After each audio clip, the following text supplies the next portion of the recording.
So mga kajak, ito lagi nyong tatandaan to. Lalo na kung meron kayo may-ari ng sasakyan na Toyota Vios. No? Meron tayong customer ngayon na quotation na siya na 55,000. Kailangan na daw ibaba yung kanyang transmission. So mga kajak, kung ganito lang ang problema, huwag nyo pong ipabababa. No? Pwede ho kayong tumawag sa akin anytime para mabigyan ko kayo na advice. Alam nyo mga kajak, ito lang ang problema niyan. No? Sabi niya ay na-scan na, shift solenoid, may nagsabi sa kanya, napapalitan ng mga solenoid, gagastos siya ng ganitong kalaking halaga. At meron naman nagsabi sa kanya na ibababa na yung transmission. So, tignan nyo maigi mga kajak, matutunan nyo ito, para sa ganun, hindi tayo mga paggastos na malaki. No? So, kung solenoid lang ang mga problema mga kajak, nako, madali lang yun. At kayang-kaya natin gawin yan. So, anyway mga kajak, i-watch nyo to. At kung paano natin i-repair at magiging okay na mula sa ating tinatawag na customer mismo kung ano yung kanyang feedback. Okay. Ito sir yung sinasabi ko. Tignan mo yan. No? Kita mo yan. Kapal. Tsaka tignan mo, lagi ko in-explain to. Pagka nagpalit na itip at hindi binaba ito, ang daming tira. Ang taas niyan eh. So, nandiyan lang yung yung ATF niyan. Ngayon, paikot-ikot to. Dumi yan. Yun yung sir, yun yung yung isa pa. Talagang unang bukas yan, ano? Oo, unang bukas pa lang to. Nandito pa gasket eh. 69,000 pa lang yun. Hindi pa nila binubuksan to. Tingnan mo to sir Kapal oh. Pagka yan, ayan, kita mo yan? Hindi na didikit yung iba niyan. Pupunta dito sa solenoid. Kaya nangyayari, ayan, nasusunod na siya. Kita mo yung kulay? Hindi na siya green. Oo, hindi na siya green. I-test natin.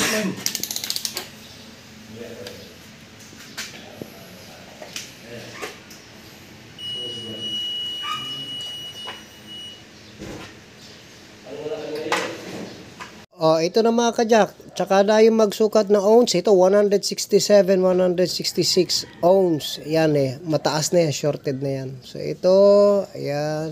16, 15 na ko. Pataas na rin mga kajak na. So, anyway, ito, busted na to. At palitan na natin para sa ganun okay na yan agad mamaya mga kajak. 157, taas, shorted na. Okay? Mga kajak. Yan. Okay na, nakita na natin problema nito. Medyo lagi ko naman ang ginagawa ito. Ito naman, isang kaibigan natin, isa nating viewers na pumunta dito para ipagawa yung kanyang shift solenoid ng kanyang automatic transmission, Toyota Vios. Ito mga kajak, maya-maya okay na ito. Review na lang natin mamaya pagkatapos na maikabit natin yung pyesa and then ma-drive test natin para mismo yung may-ari makakaramdam kung okay na yung kanyang sasakyan. So ito mga kasama natin. Ito, saling kit-kit. Yung mga kajak. Yung IT natin yan mga kajak, lupit yan. Ito yung transmission niya mga kajak. Grabe, never pa daw napalitan. So yan ang nakakasira mga kajak ng transmission.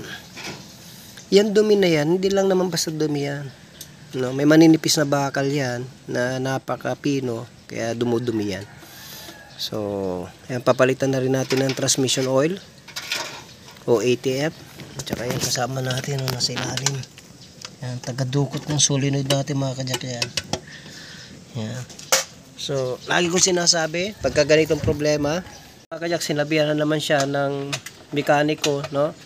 Na ibaba na yung transmission. Ang quotation sa kanya ay 55,000. So, 55,000 compare sa papalitan lang natin ng mga solenoid. So, sabi ko sa may-ari, hindi po tayo gagastos ng ganun kalaki kung yan lang naman ang problema. Sanay na tayo niyan. So, mamaya okay na yan mga kajak. So, hintayin natin na matapos din yung ida-drive test na lang natin. Ito mga kajak, nililibre ko na to. Nililinisan ko na rin yung throttle body. Tignan nyo mga kajak, grabing dumi. Never pa to nalinisan. Kapag pakita nyo mga kajak. Ayan. So, sabay na natin to. Hindi naman to, sabay na rin natin. Kaya-kaya naman yan. Pwede natin isabay yan. Mark, dahil napagawa yung ating customer sa atin. Kaya maya-maya, ma-road test na natin yan. Mapakiramdaman ng may-ari kung maganda na ba talaga mga kajak. Okay. Test na kami ni sir. Okay. Napakiramdaman ni sir. Alam niya yung difference niya sigurado. Yun, maganda na sir yung ano. Kanina Konti hapak lang. Oo, wala pa akong tapak niya sir. Oh, pero, Kanina nung pag-release ko ng preno, wala talaga. Wala, hindi abante. Hindi maabante. Okay. So, yan naman yung ano, sinasabi ko. After magawa yan, ng mga ano, mga pag ginawa natin yan, 100% yan. Sanay naman na tayo dyan. Kaliwa tayo, sir.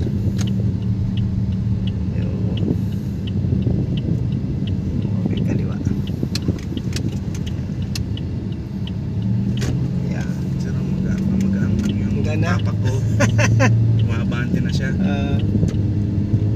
Yan, sige, dagdag na. Yo. Ayos. Pip pip.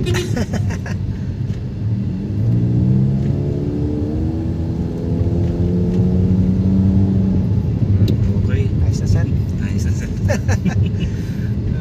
Sige.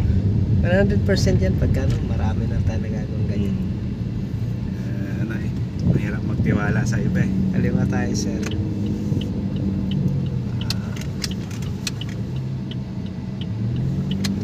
Ang laki nung difference Laki niya. nga po ng difference.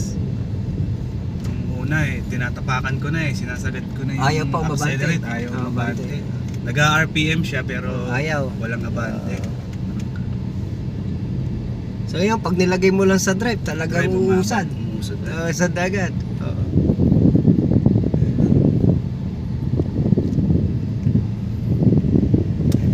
Check pa natin isang beses ha. Okay, ganito. Ayun. Ayun. Ayos. Ayos na. Okay na. Ganda.